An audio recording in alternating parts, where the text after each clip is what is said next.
आगे बढ़ते हैं। सरकारी नारों में मजदूर किसानों की खूब बातें होती हैं, लेकिन जब हकीकत सामने आती है तो इनके नाम पर बड़े बड़े खेल भी होते देखे गए हैं।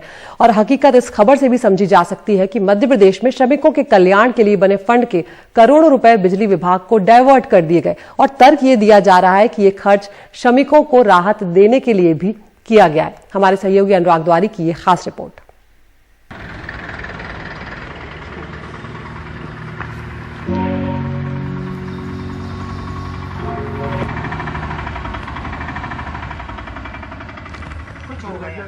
प्रकाश शौर्य 16 साल से मिस्त्री का काम करते हैं। 500 रुपए रोज कमाते हैं। परिवार में 5 लोग हैं। इन जैसे श्रमिकों के श्रम, सुरक्षा और कल्याण के नाम पर मध्य प्रदेश भवन और सन्निर्माण कर्मकार बोर्ड बना है। इनकी मेहनत से निकले पसीने का 1% यहाँ जमा होता है।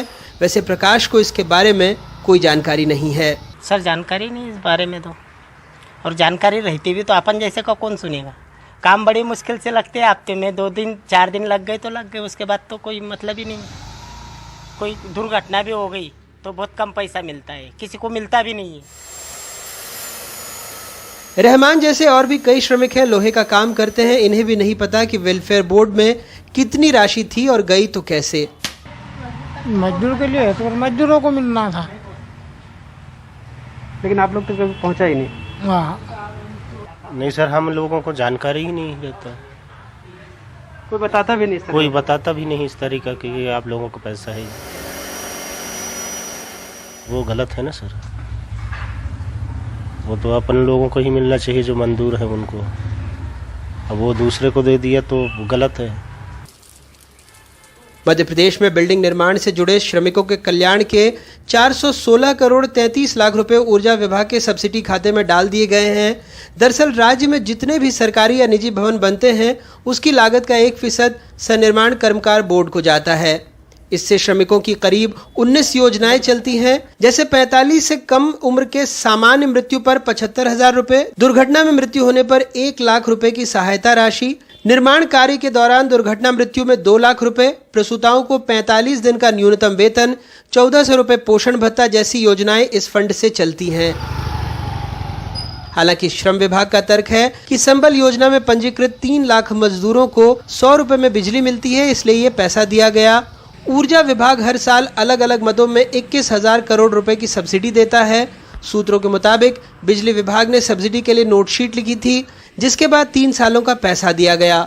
अगस्त 2018 कैबिनेट के फैसले के आधार पर सब्सिडी का पैसा दिया गया। ऊर्जा मंत्री ने पहले तो पैसे देने से इनकार किया, फिर कहा कुछ गलत नहीं है। हम किसी भी विषम परिस्थिति में देवी शक्ति और मेहनत और कार्य क्षमता से उस संकट से निजात पा पाते हैं। हालांकि नियमों के मुताबिक बोर्ड के फंड का उपयोग केवल श्रमिकों के कल्याण के लिए चलाई गई योजनाओं में हो सकता है। योजनाओं पर व्यय की गई राशि और उसमें से सिर्फ 5% प्रशासनिक कामों के मद में खर्च हो सकता है। सुप्रीम कोर्ट के भी इस मामले में निर्देश स्पष्ट है, लेकिन सरकार कह रही है सब नियमों के तहत ही हुआ। श्रमिकों के वेलफेयर में कोई कमी नहीं आई है।